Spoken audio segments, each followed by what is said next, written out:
Do you want to remove the background from your video, but you do not have a green screen? Manually masking out a person frame by frame takes hours and is incredibly boring.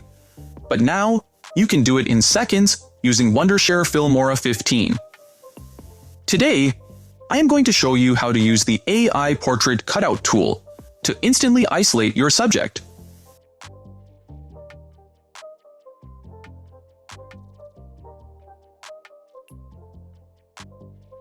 Let's get started. First, import your footage into Filmora. Drag and drop the video onto your timeline. Now, double-click on the video clip to open the settings panel. On the right side of the screen, make sure you are in the Video tab. Select the submenu labeled AI Tools. Scroll down until you see the option for AI Portrait. Click the switch to turn it on.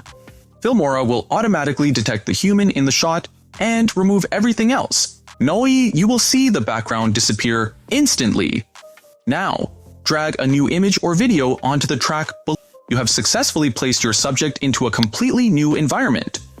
Look at how clean the edges are. You did not need a green screen, and you did not need to rotoscope. If this AI tool impressed you, please hit that like button, and do not forget to subscribe for more easy video editing tutorials.